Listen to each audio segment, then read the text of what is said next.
The morning Adrian Vega sold his blood to buy his son's medicine, the city kept dreaming, because the poor wake up before the world does. 4:15 a.m. Bronx. The walls breathed moisture. The radiator coughed in short, metallic bursts. Adrian Vega opened his eyes before the alarm ever dared to ring. Sleep was a luxury the indebted couldn't afford.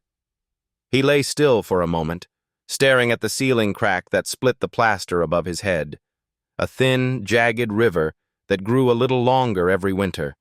The damp air smelled of iron, detergent, and loss. Beside him, 6-year-old Mateo slept curled into a small knot of warmth, his chest rising unevenly. Each breath rasped faintly, a whisper that always made Adrian count. 1, 2, 3. Until the wheeze faded. On the nightstand sat the blue inhaler, nearly empty, the superhero sticker peeling at the corners, the last thing his boy owned that could still be called new. He touched the boy's hair, then slipped from the mattress. His feet met the cold floor like a punishment. At the sink, he opened a tin box, the family treasury. Inside, 3 crumpled dollars, a handful of blood donation receipts, and a hospital bill folded 4 times to make it seem smaller. Balance due, $472.93. The number looked almost kind compared to what it meant. He folded it again and slid it into his pocket. It stayed there every day, pressing against his thigh, a quiet reminder that mercy had an invoice. The routine began like prayer. He boiled water, stirred cheap instant coffee, counted coins for subway fare. Then he uncapped the black marker and wrote on the paper taped to the refrigerator. The same note he rewrote every dawn, even when he could have left the old one. Bodhi lam, unsang nye, nyo mang tuk. Bo Yukon. He knew Mateo didn't need the reminder to take his medicine anymore, but he needed the reminder that he was loved. There were no family portraits on the fridge.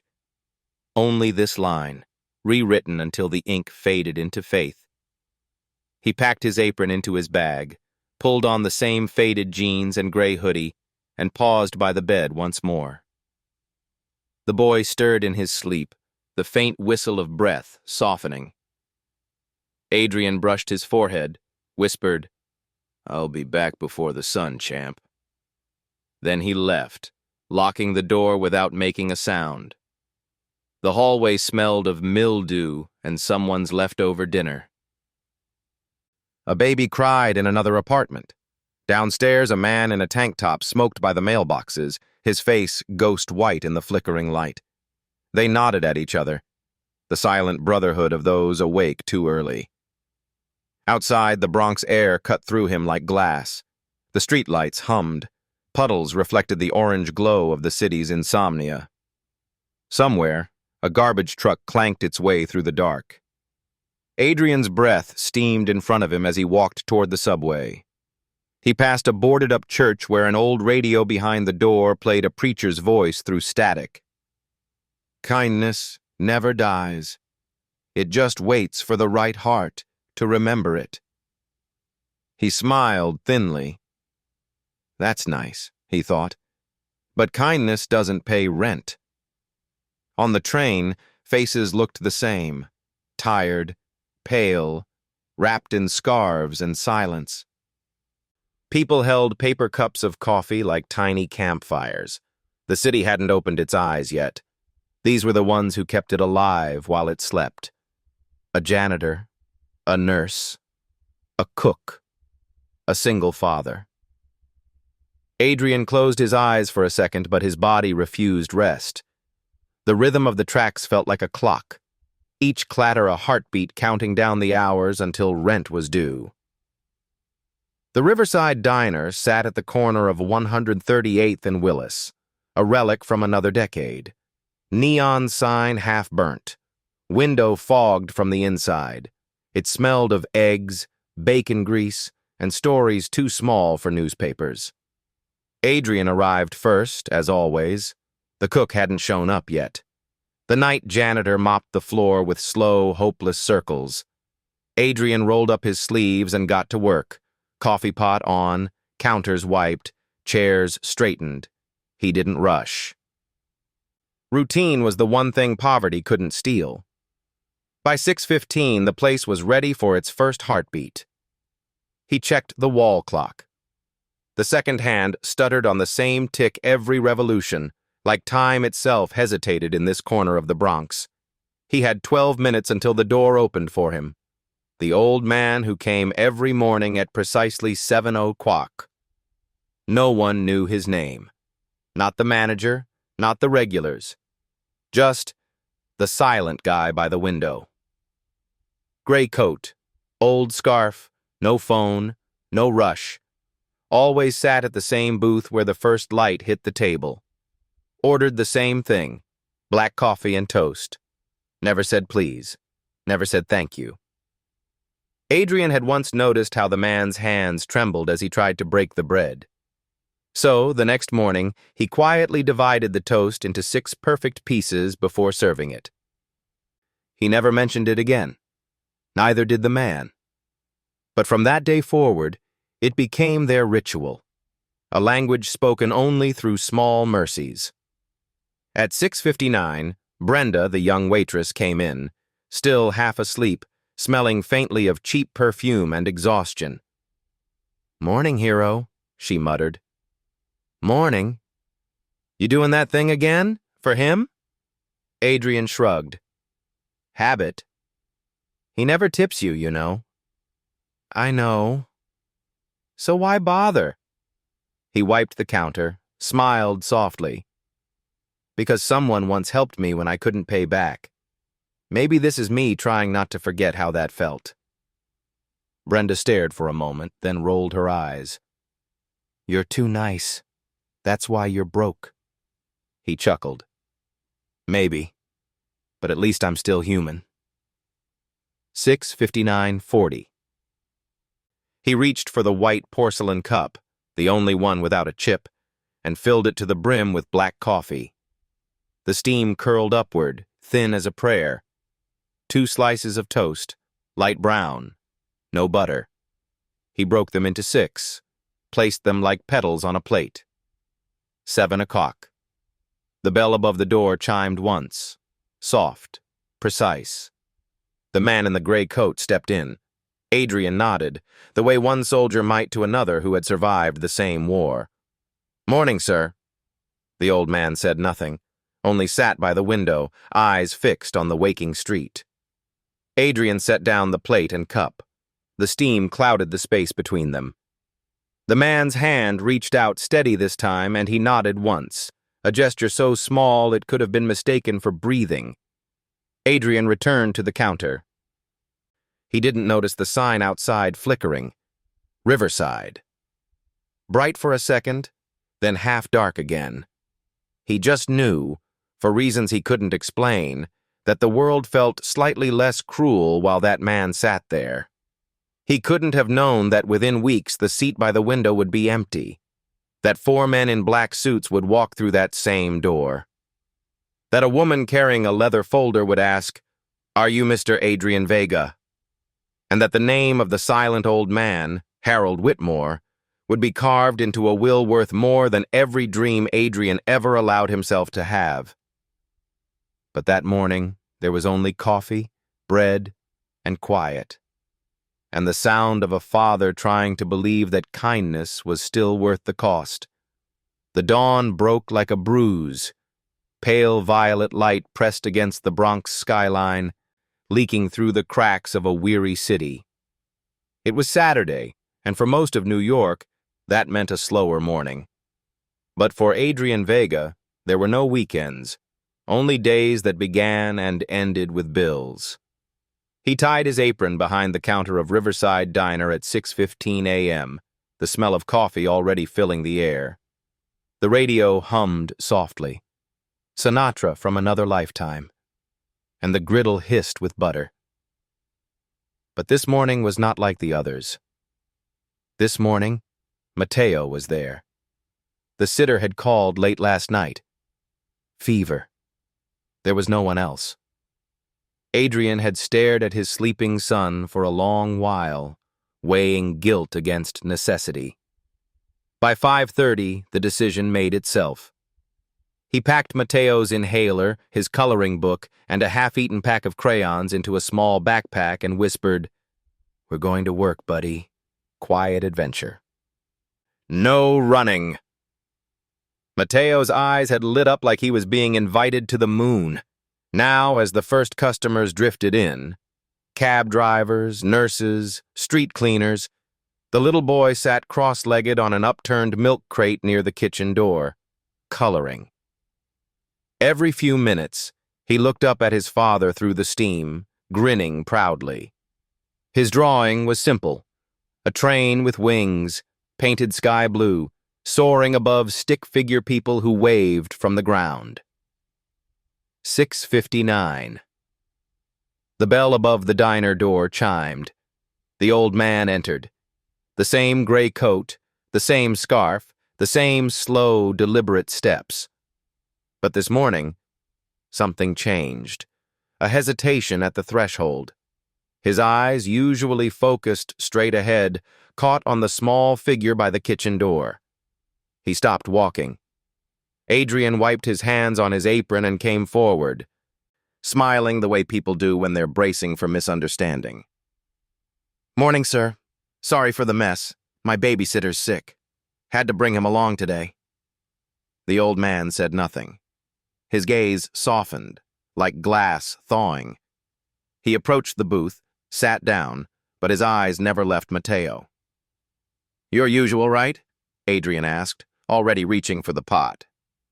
The man nodded absently. The routine unfolded: black coffee, no sugar, no cream. Toast, lightly browned, broken into 6 perfect pieces by hand. But when Adrian placed the plate before him, the man didn't reach for it immediately. He turned toward the little boy again. Mateo had looked up from his drawing. Their eyes met, old and young, both unguarded in that small instant. The boy smiled, lifting his picture like a flag. "Hi, mister. Look, I drew my dad." "He's a superhero!" He held it high, and the crayon figure, broad shoulders, bright eyes, a blue apron that flapped like a cape, trembled in the boy's small hands. Something in the old man's face broke. Not loudly, not visibly. Just a slow collapse behind his eyes, like a tower giving way from the inside. His lips parted, trembling. For a second he seemed to forget where he was. Then he pushed himself to stand, his fingers clutching the edge of the table to steady his shaking knees. He walked toward the counter, toward the boy. Adrian turned, confused. "Sir, you okay?" The old man ignored him. He knelt, painfully, carefully, beside Mateo's little crate and placed one trembling hand on the boy's shoulder.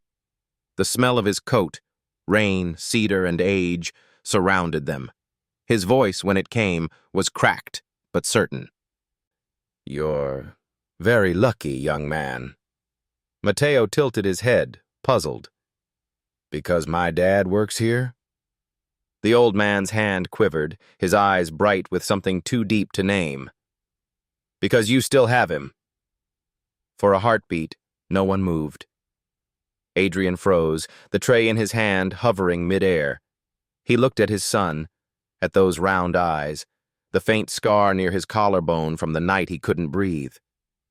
He thought of the hospital lights, the alarm that wouldn't stop ringing, the blood he sold, the bills he hid in his pocket.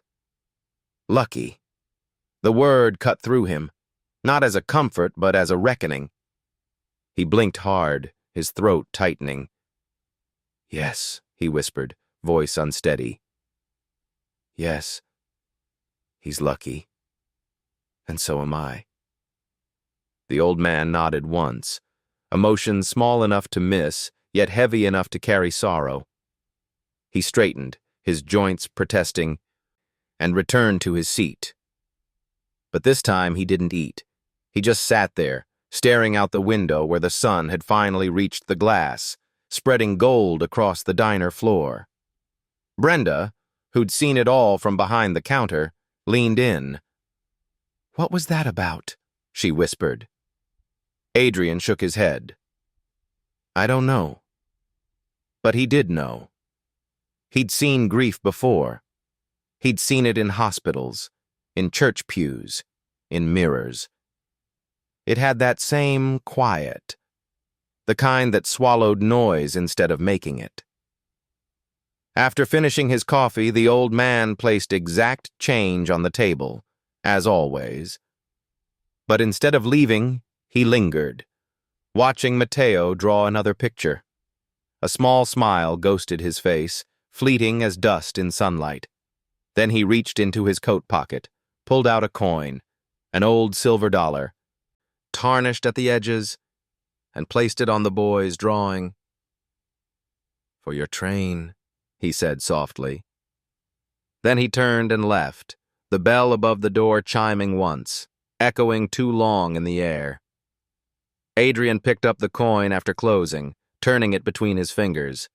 It was heavy, older than him, minted in 1958, scratched by time. On one side, Liberty's face had faded.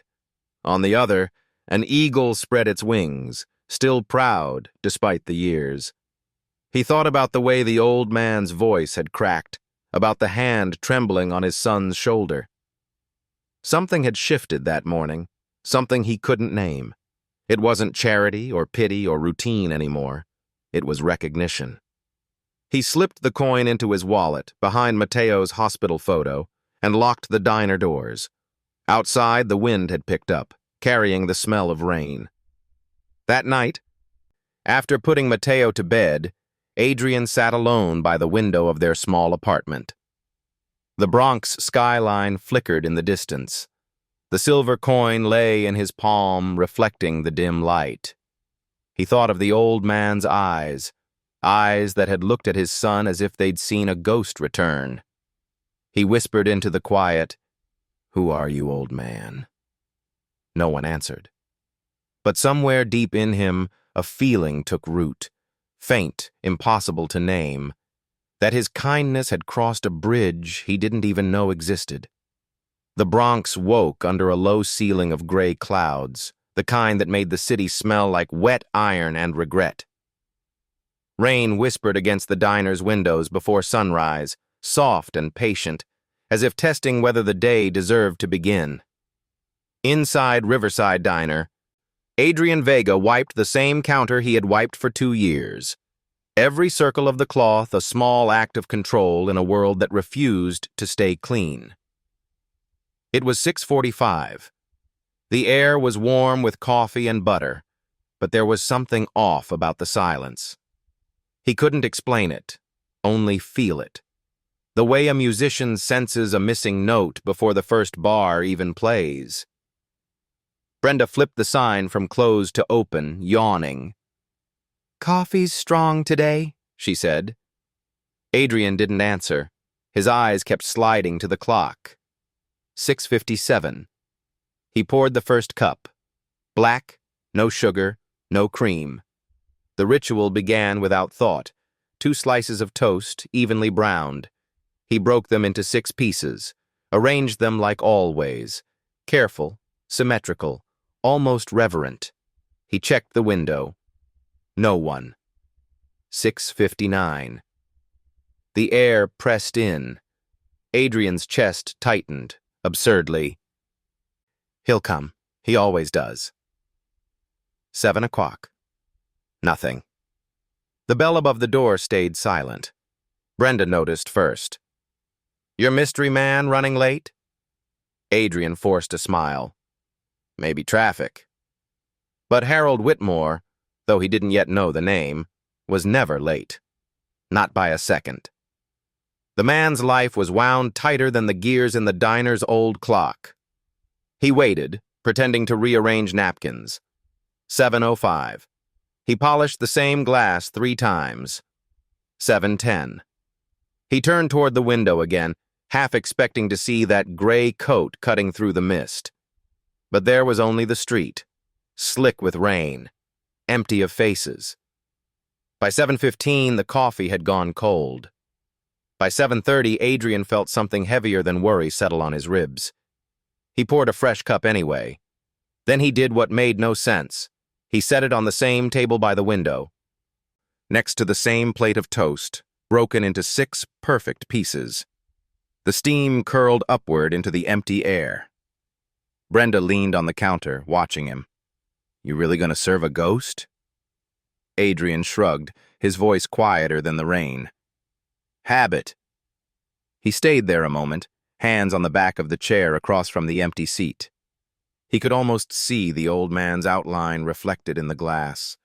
The gray coat, the trembling hands, the quiet nod. He whispered, "Morning, sir," because silence had become too cruel.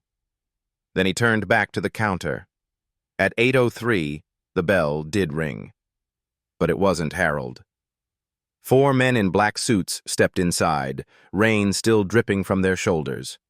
They were too tall, too serious, and too coordinated for breakfast. Their eyes swept the diner, not looking at people, but through them. The kind of look that measured, cataloged, and dismissed all at once. Behind them came a woman, not young, not old, but exact. Catherine Doyle. Her hair was the color of ash pulled tight into a bun. Her heels made a sound too sharp for the worn linoleum. She carried a thin leather folder bound with a green ribbon.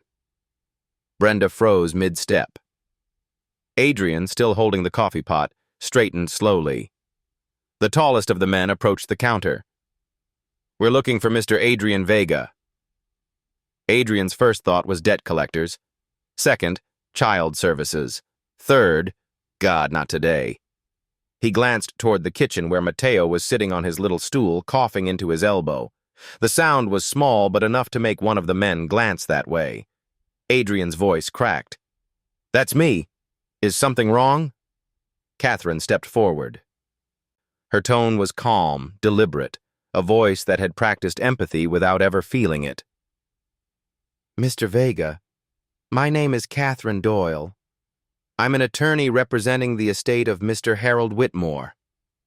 The name hit him like a glass dropped on tile. "Estate?" he repeated. Her eyes softened slightly. "Yes. Mr. Whitmore passed away last night." For a second, the room felt smaller. The hum of the coffee machine sounded distant. Even Brenda stopped breathing. "Passed away," Adrian whispered. "He was just here yesterday." "I'm aware," Catherine said. "He died in his sleep. Peacefully." She opened the folder, slid out a sealed envelope with a wax stamp. "Before his passing, Mr. Whitmore left specific instructions. He wanted you present for the reading of his will." Adrian blinked, stunned. "His will? There must be a mistake." I just served him coffee." "Yes," Catherine said gently. "That's exactly why your name is there." The 4 men in black stepped back, giving her space as she placed a folded paper on the counter. It wasn't an official summons. It was handwritten, the ink shaky. Across the top, in uneven letters, "To Mr. Adrian Vega, who remembered my hands." The words blurred before he could finish reading. He felt Brenda's hand on his shoulder. "Adrian?" Catherine closed the folder. "The reading will take place this afternoon at 2, Whitmore Building, downtown. Transportation is arranged if needed." She hesitated, her professional armor cracking for half a second. "Mr. Whitmore spoke of you often these last few weeks." Adrian couldn't speak. He thought of the old man's last morning, the trembling hand on Mateo's shoulder, the silver coin, the word, lucky. He wanted to ask why, but Catherine was already turning to leave. When the door closed behind them, silence returned. Heavier, stranger than before. Rain hammered the windows. The untouched toast sat cooling on the table. Brenda exhaled. "Holy hell, Adrian. You in a movie or something?" He didn't answer.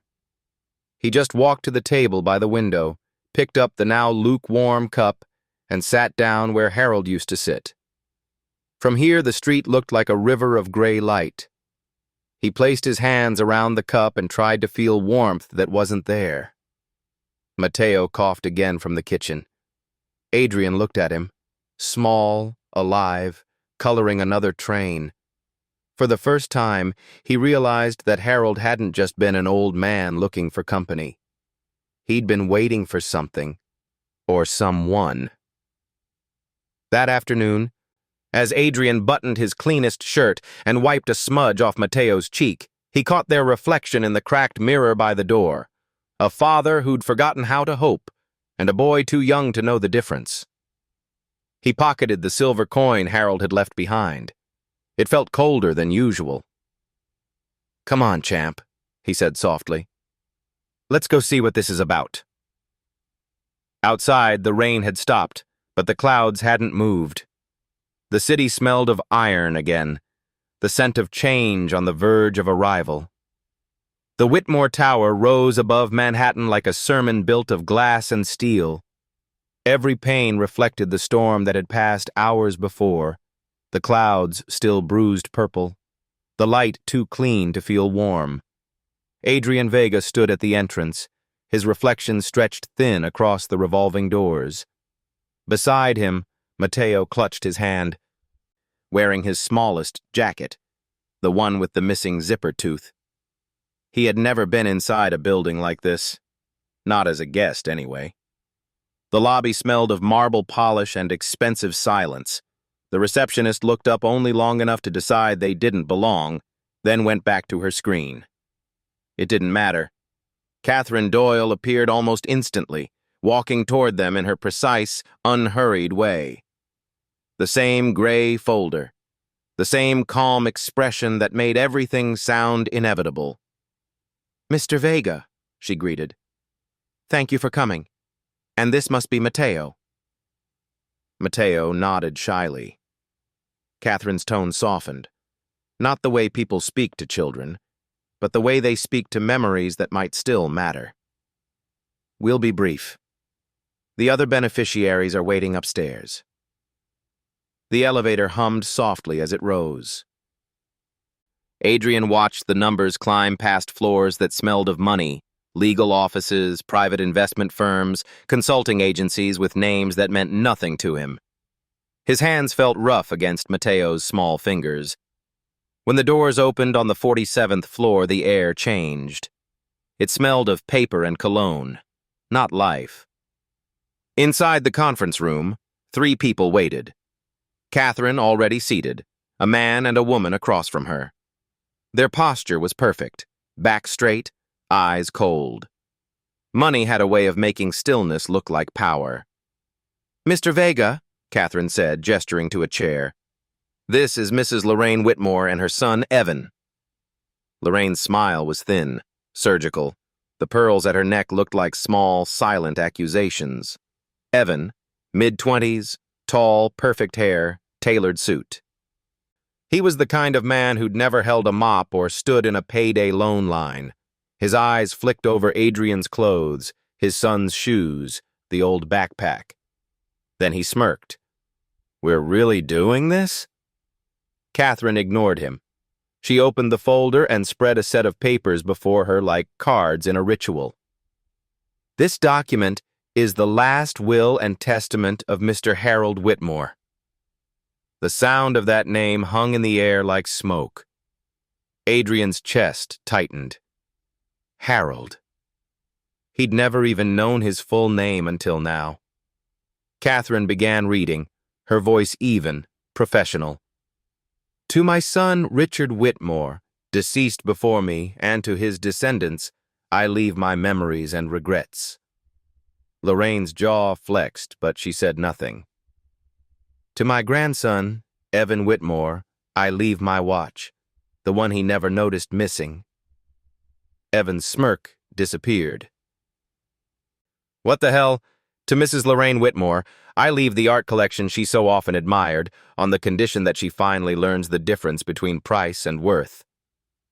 Lorraine inhaled sharply. This is outrageous. Catherine lifted her hand not unkindly. Please, Mrs. Whitmore, let's finish. She turned the page. The next line was handwritten, uneven, fragile ink, but unmistakably deliberate. To Mr. Adrian Vega, who noticed my trembling hands and broke my toast into 6 equal pieces every morning, not because he was told to, but because he saw me. Catherine's voice trembled just slightly on that last phrase. She cleared her throat.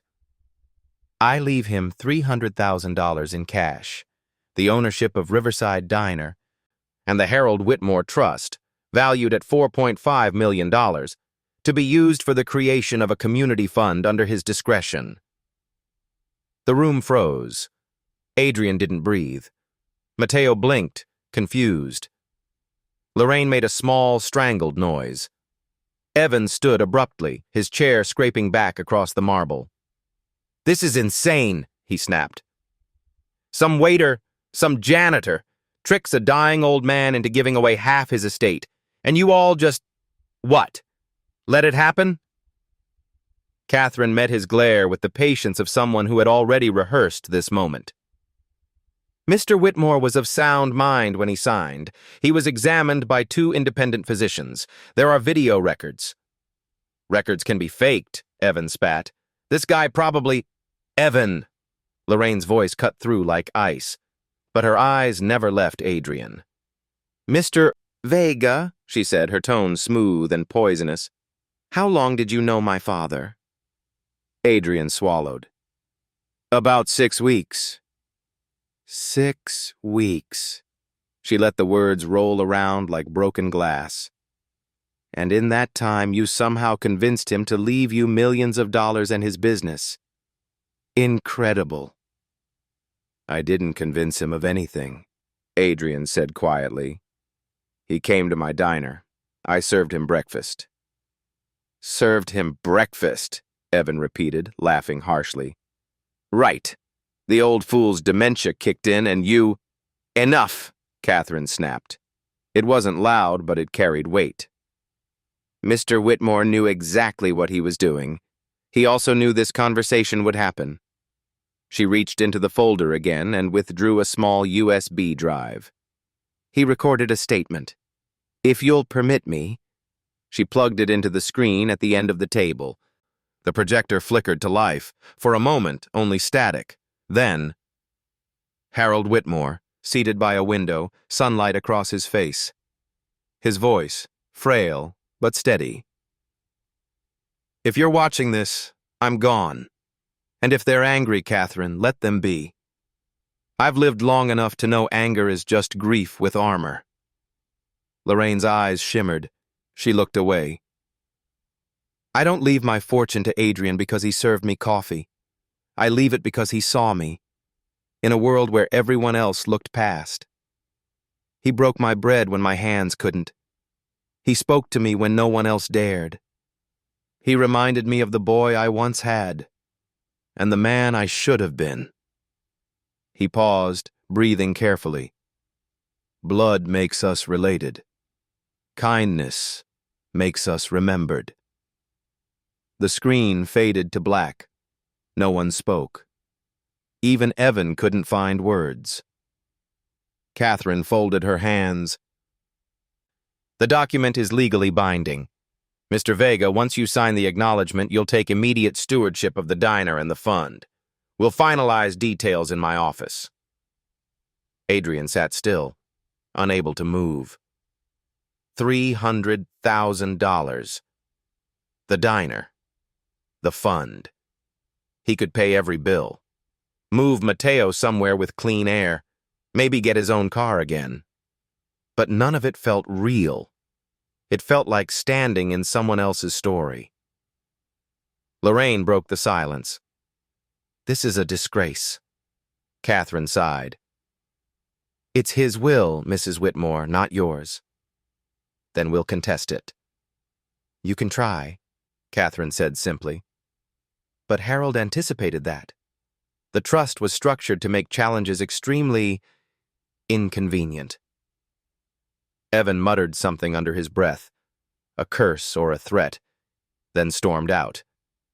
Lorraine followed, her perfume lingering like anger in the air.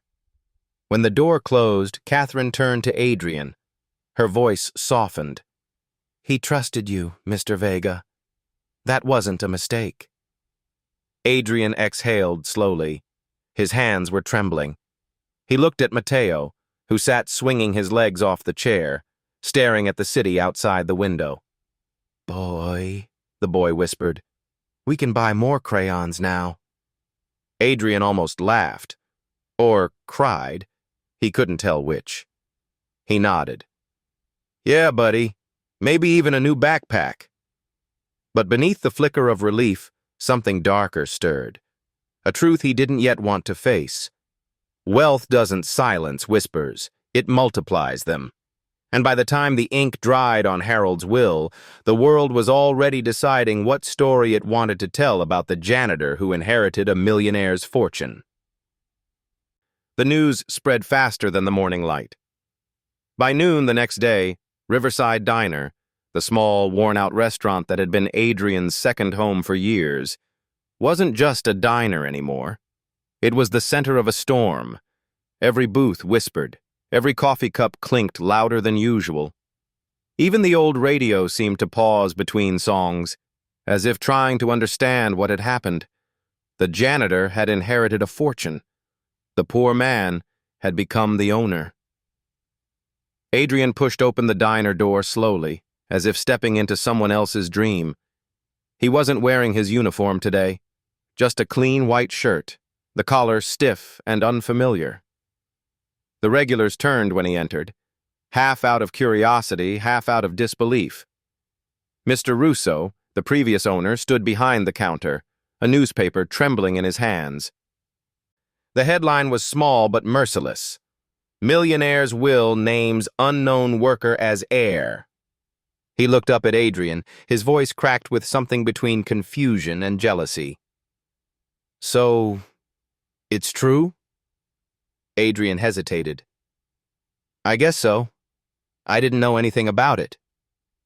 Russo blinked, his jaw tightening.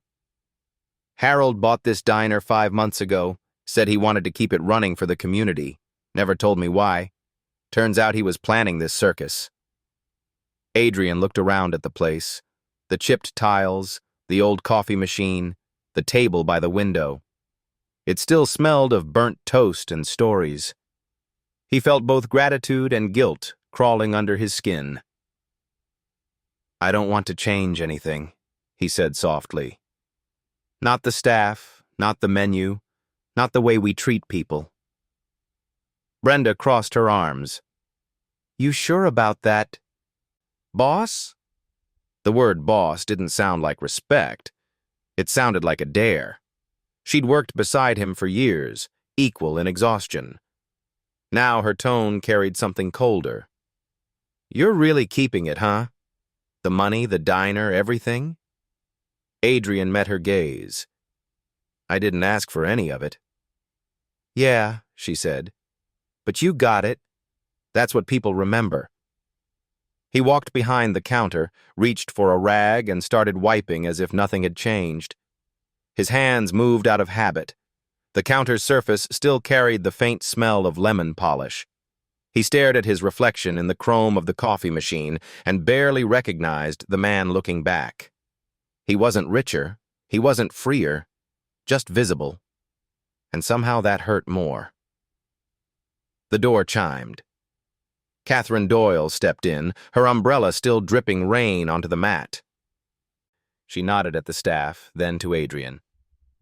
"Mr. Vega, sorry to intrude. There are forms to sign."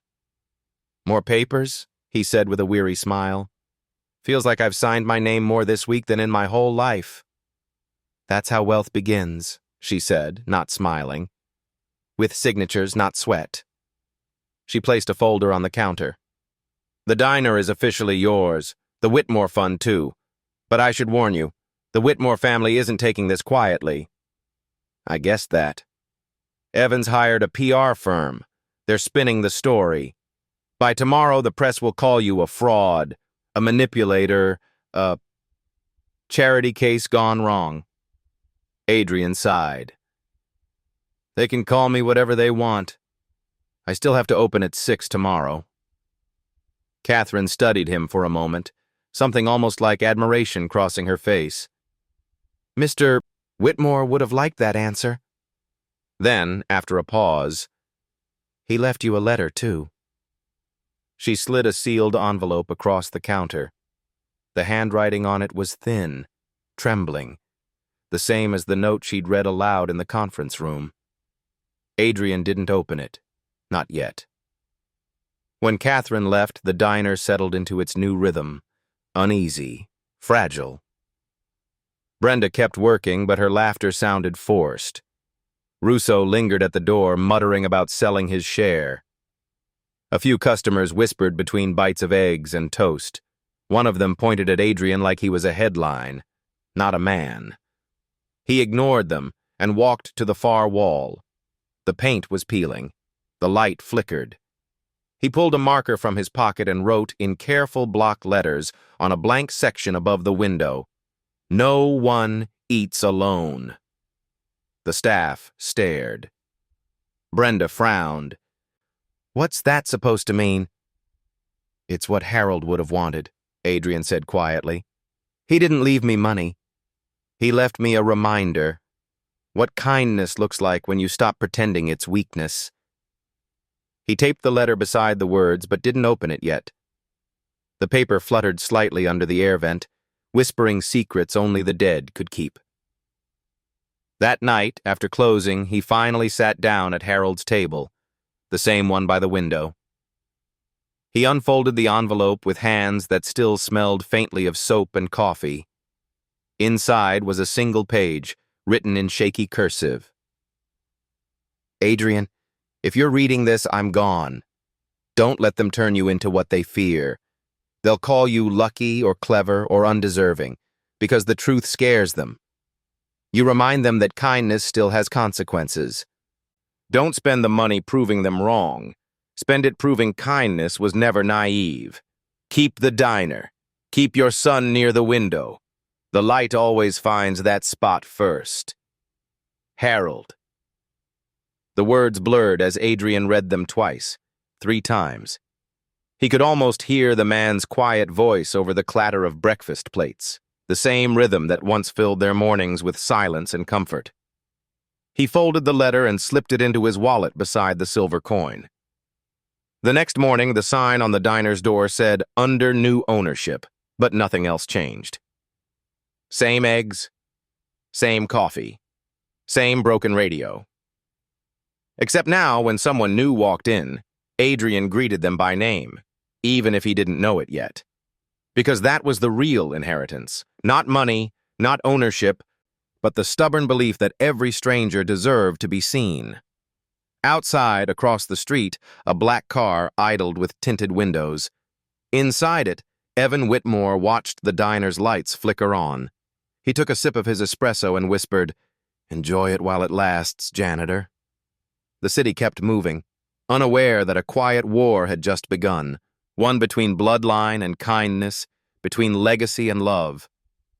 The letter haunted him. Every night after closing, when the smell of fried bacon and dish soap faded, when the laughter of the last customers had vanished into the hum of the Bronx, Adrian Vega would sit by the window seat and read Harold's words again. He'd run his finger over the trembling ink, pausing at the line that said, "Don't let them turn you into what they fear." He didn't know what that meant, until the day Catherine Doyle returned, holding a key made of brass. She came at dusk, in her usual gray coat, looking like a messenger from a quieter world. The diner was empty except for Adrian, wiping the counter, and Mateo, drawing with crayons in his corner booth. "Evening, Mr. Vega," she said softly. "Sorry to intrude after hours." "You never intrude," Adrian replied. "What brings you this time?" Catherine placed the key on the counter. It was old, heavy, engraved with the letter H. "Mr. Whitmore left instructions for this as well. He said you would understand when the time was right." Adrian frowned, picking it up. It was warm from her hand, but the metal carried a faint scent of cedar and dust, like Harold's coat. "What does it open?" Catherine's lips curved faintly. "A room. His room. The family never knew about it. He called it his study, but the deed listed it as storage. 41st floor, Whitmore Tower. Take your time, Mr. Vega. Go alone." The elevator hummed upward, swallowing his reflection in its mirrored walls. When the doors opened on the 41st floor, the corridor was dark and still. The world of suits and marble below seemed miles away. A single door waited at the end, its brass knob tarnished with age. He slid the key in. The lock turned with a soft click, like an exhale from the past. Inside was not a storage room. It was a life frozen in time. The air smelled faintly of wood oil and paper.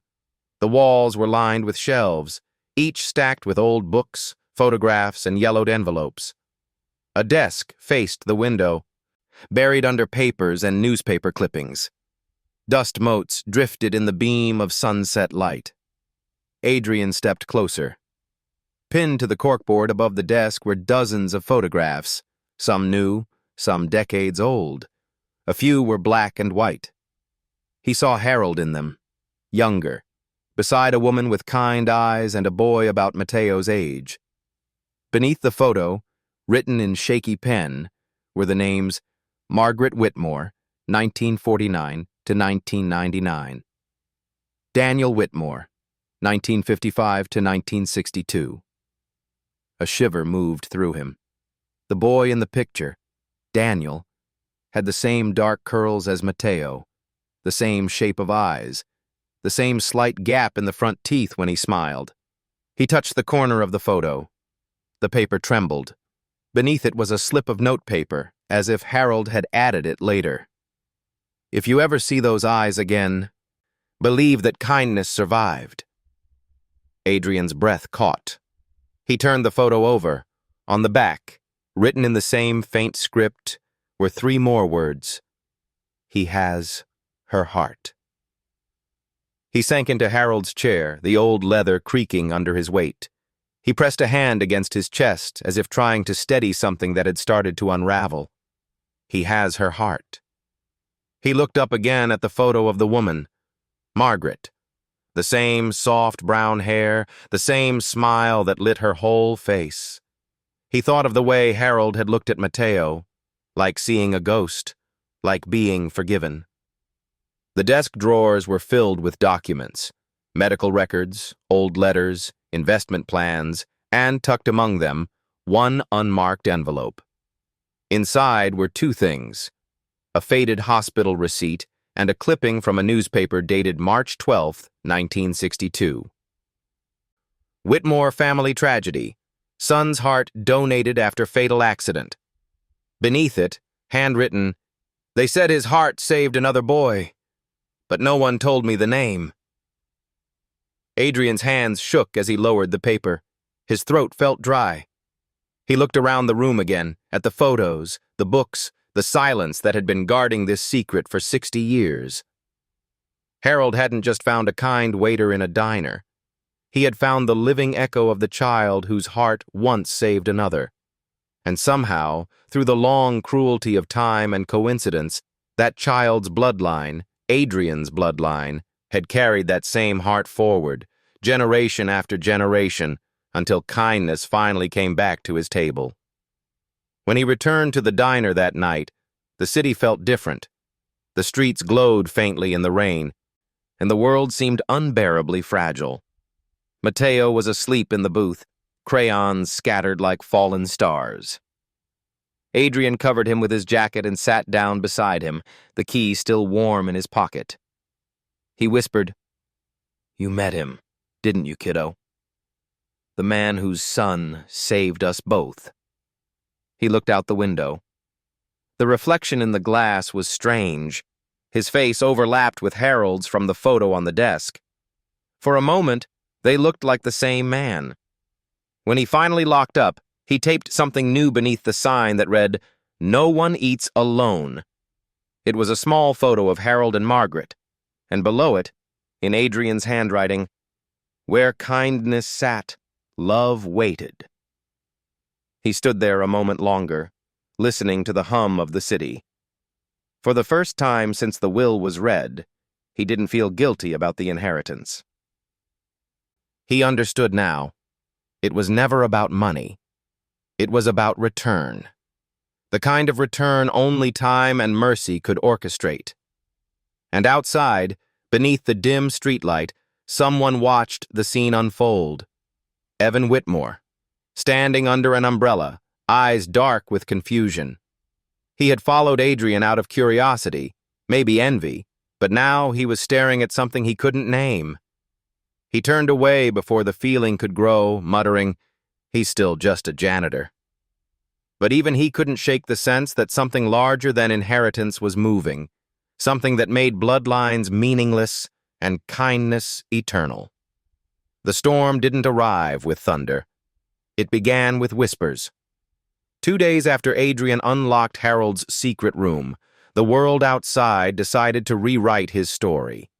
What started as curiosity turned to poison, spreading through headlines, screens, and cheap microphones held by people who didn't know how to listen. By Monday morning, Riverside Diner wasn't just a diner anymore. It was a crime scene of gossip. The first headline came from a local blog. "Janitor or Genius Manipulator: The Strange Case of Harold Whitmore's Fortune." By noon, the tabloids had picked it up. "Mystery Worker Befriends Billionaire Before His Death." "Son of Whitmore Outraged as Waiter Inherits Millions." "Kindness or Con? Bronx Father Accused of Preying on Elderly." His phone buzzed non-stop. Unknown numbers, journalists, strangers asking for statements. Brenda turned on the TV in the diner kitchen, and there it was. Evan Whitmore's face, framed perfectly under bright studio lights. His voice calm, his words sharper than knives. "My grandfather was a good man. Too good. He was old, lonely, and unfortunately taken advantage of. We intend to protect his legacy." "Protect his legacy," Brenda muttered, eyes narrowing. "From who? You?" Adrian just stared at the screen. Evan was rehearsed, immaculate. Grief and contempt blended into something almost noble. Every sentence polished, every pause measured. And then came the final blow. "This man, Adrian Vega, met my grandfather only weeks before his death. We have reasons to believe he manipulated him, possibly with fabricated documents and false compassion. The courts will decide, but my family already has." The camera zoomed in. Adrian's photo filled the frame. His diner uniform, his tired smile, his hand on Mateo's shoulder. Caption: "The janitor who inherited a fortune." By nightfall, the diner was empty. No regulars, no chatter. Only the hum of the old refrigerator and the rain tapping at the glass.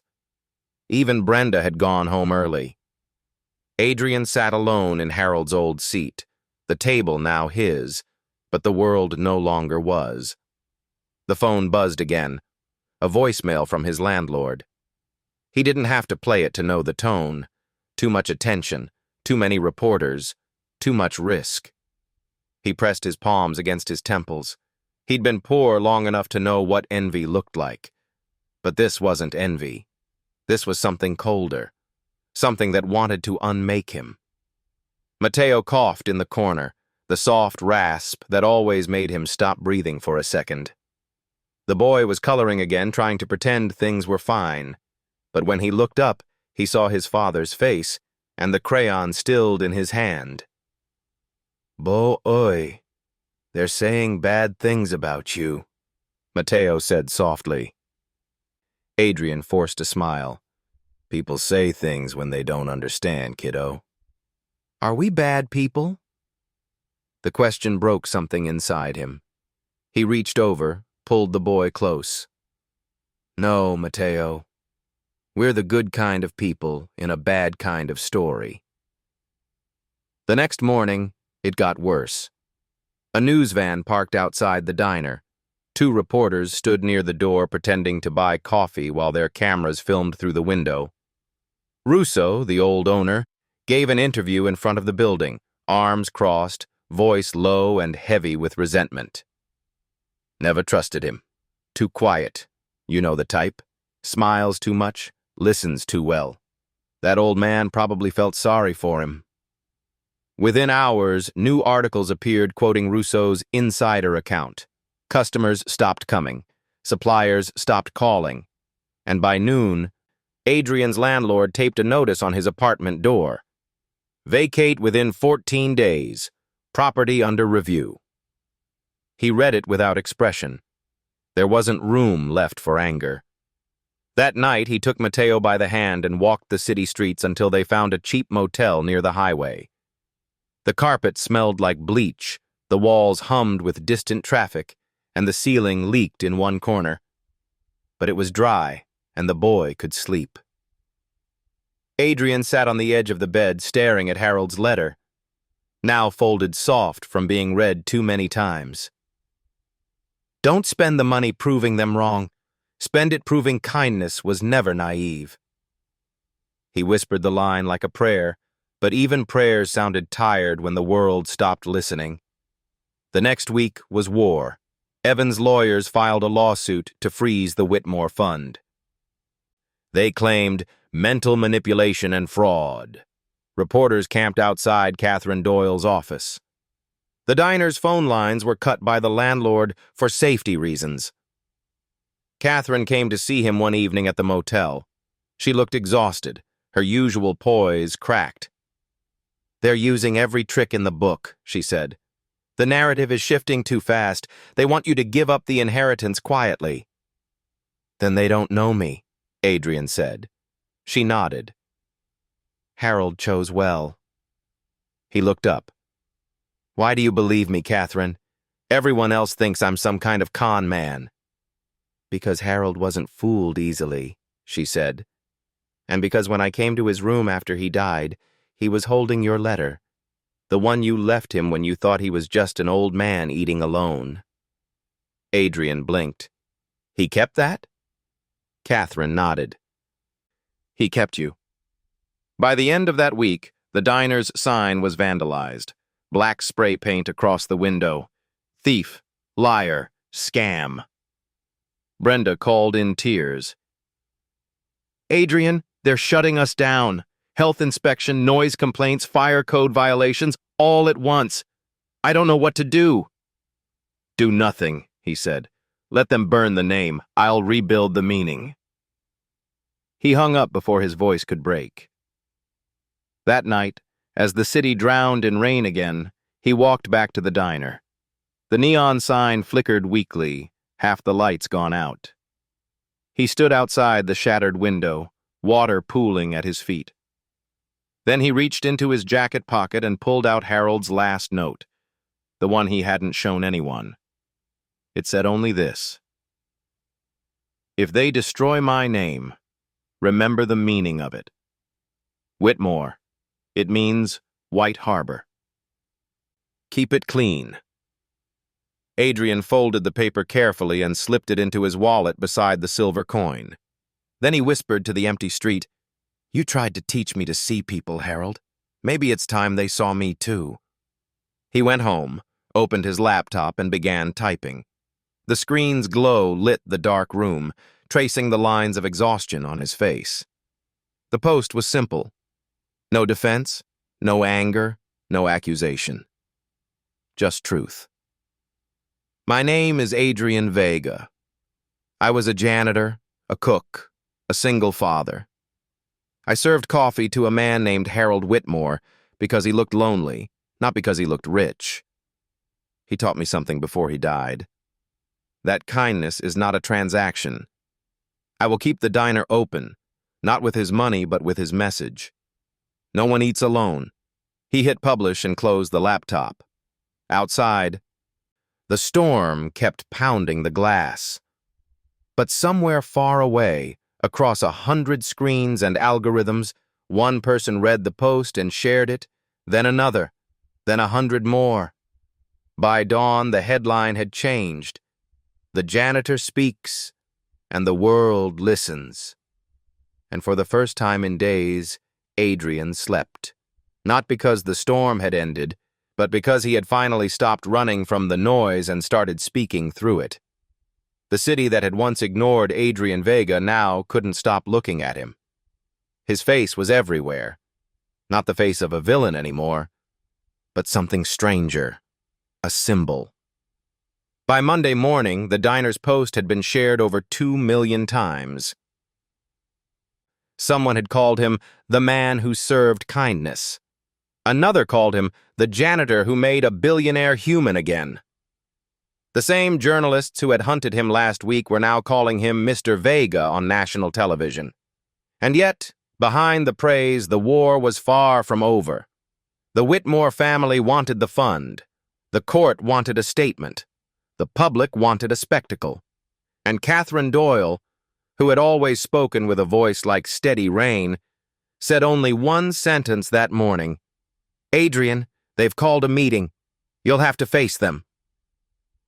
The meeting was set for Friday at Lancaster Tower, the heart of Whitmore Enterprises, 40 floors of glass, steel, and unspoken judgment.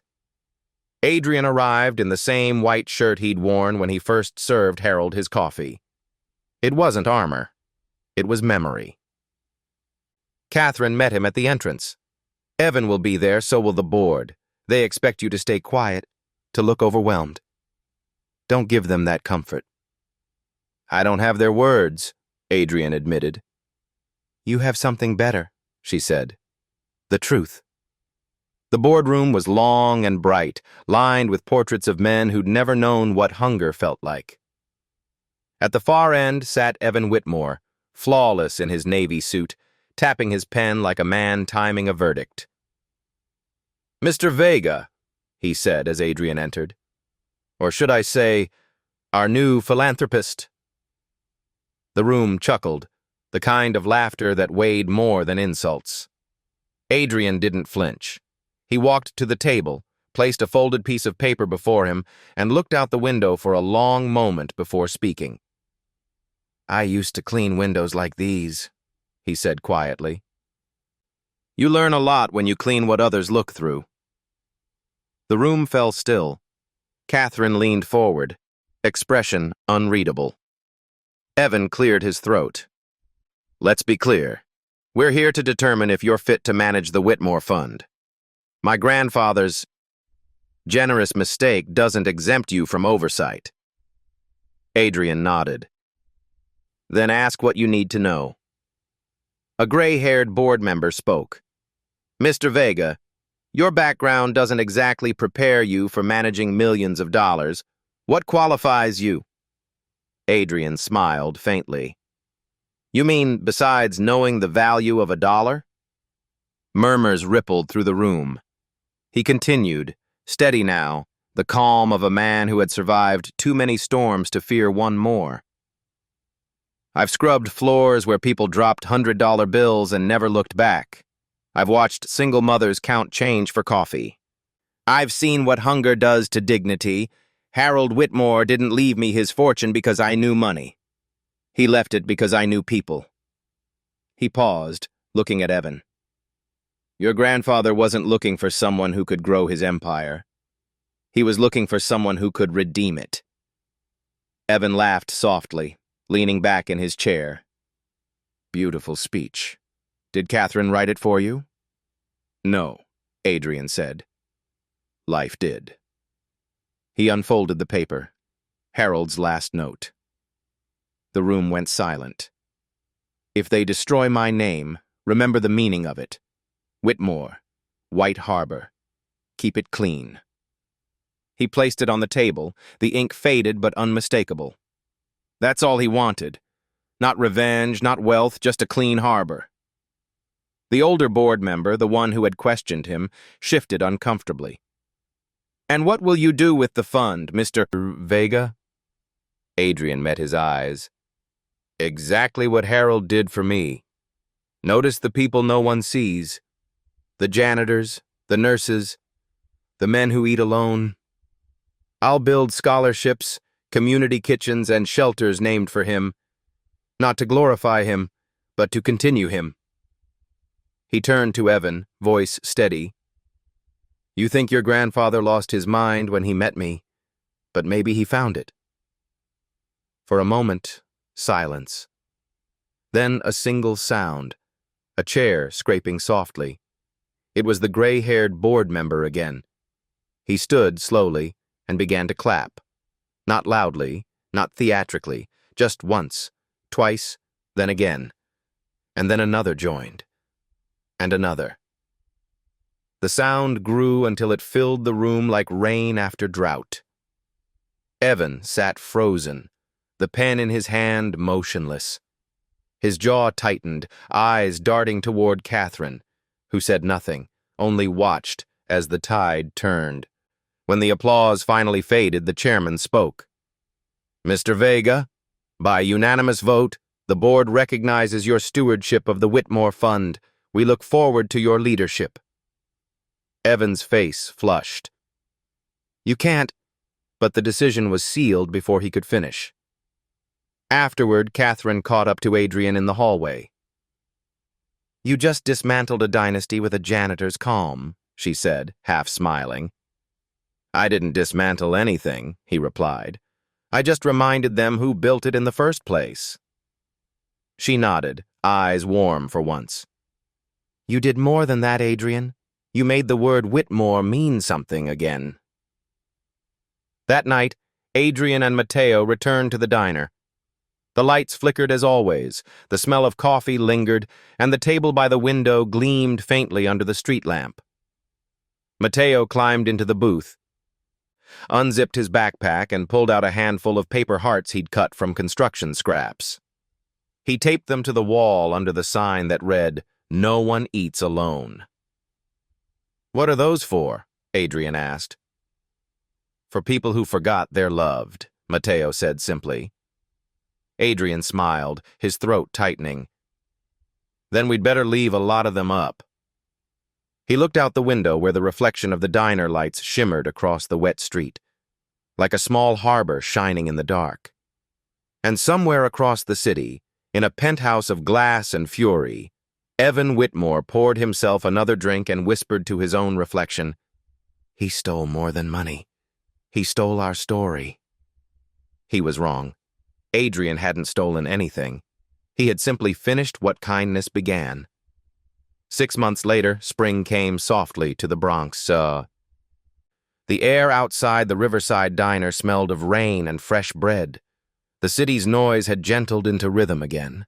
Traffic humming, children laughing outside a nearby school, the clatter of plates and spoons inside the diner blending into something that finally sounded like peace. Inside, sunlight streamed through the wide window, spilling across the table where it always had. Harold's table. But the table wasn't lonely anymore. A small brass plaque gleamed in the light. Harold's seat, where kindness sat. The diner was busier than ever, nurses on break, delivery drivers between routes. A few college students who came for the free refills and the quiet company. The Whitmore Fund Community Diner, that's what the newspapers called it now, had become a place where the city's forgotten came to remember themselves. The rules were simple. Pay what you can, or just say thank you. And on the back wall, the sign Adrian wrote months ago was still there, now outlined in Mateo's paper hearts. No one eats alone. Adrian stood behind the counter, sleeves rolled, hair dusted with flour. He moved like a man who'd finally stopped counting hours. "Order up," he called, sliding a plate toward the waitress. Brenda grinned. "You've gotten good at this boss thing." "I'm not the boss," Adrian said, smiling. "I'm just the one who remembers what it's like to be hungry." At 7:10 a.m., the bell above the door chimed, the same sound that had once marked every turning point in his life. A man stepped in, not rich, not poor, just tired. His hands were still shaking from work, the kind of tremor that comes from holding tools too long. His clothes smelled faintly of sawdust. He looked around as if expecting the world to send him back out again. Mateo, now 7, was sitting by the window, reading a library book with a plastic dinosaur guarding his orange juice. He noticed the man first and tugged at his father's apron. "Boy, that man looks lonely," he whispered. Adrian turned. One look was enough. The coat, the eyes, the slumped shoulders, the silence. It wasn't Harold, but it was someone Harold would have sat beside. Adrian nodded. "You're right, champ. Let's fix that." He took a plate, buttered 2 slices of bread, toasted them golden, and broke them carefully into 6 even pieces. He poured a cup of coffee, black, no sugar. Then he walked over and placed the tray on the table by the window. The man blinked, startled. "I didn't order yet." Adrian smiled gently. "You don't have to. This one's already paid for." "By who?" "By someone who used to sit right there," Adrian said, nodding at the plaque. The man looked down at the bread, then at Adrian's face. Something in that simple act breaking through whatever wall he'd brought in from the street. "Why?" he whispered. "Because someone once did it for me," Adrian replied. "And it saved my life." The man's eyes glistened. He picked up a piece of bread, held it for a long moment before taking a bite. For the first time in what felt like years, he exhaled like a man remembering how to breathe. When the man left, he folded a dollar bill under the cup, but not for payment. He'd drawn a small heart in the corner. Mateo saw it and grinned. "He liked your toast, Bo." Adrian chuckled. "It wasn't the toast, kiddo. It was the 6 pieces. Mateo tilted his head. "Why always 6? Adrian thought for a moment, then smiled. "Because 6 pieces can feed more than one person if you know how to share." That evening, as the sun dropped behind the skyline, Catherine Doyle stopped by. She didn't bring files this time, only a single envelope, cream-colored, sealed in wax. "It's from the Whitmore Foundation," she said. "Your story inspired a national initiative. They're calling it Project Harbor, community diners like yours in every major city." Adrian looked down at the envelope, then back at her. Harold would have liked that. "He would have been proud," Catherine said. Then softer, "He always said redemption doesn't come from apology. It comes from repetition. You're proving him right." They stood quietly by the window. Outside, the streetlights flickered on, painting the glass with halos of gold. When Catherine left, Adrian sat by the window seat with Mateo. The boy leaned against his arm, sleepy from a long day. "Bo, do you think Mr. Harold can see us?" Adrian looked at the plaque, then at the reflection of the setting sun stretching across the table. "I think he's been here the whole time," he said. The light shimmered through the glass, scattering across the 6 pieces of toast on the next table, untouched, glowing softly in the golden dusk. For a moment, it looked like someone was sitting there again, the faint shape of a man smiling through the reflection as if the city itself was remembering him. Outside, the last light of day caught the brass plaque one more time. Harold's seat, where kindness sat, and beneath it, a new line Mateo had written in his careful, uneven handwriting, "Where kindness still sits." That night, when Adrian turned off the diner lights, he didn't pray for luck or strength or forgiveness. He just whispered into the dark, "Thank you for coming back." And in the quiet that followed, the kind that feels like breathing, like memory, like peace, it was almost as if someone whispered back, "No one eats alone." The bell above the door gave one final soft chime, and the story of a janitor, an old man, and 6 pieces of bread settled into legend.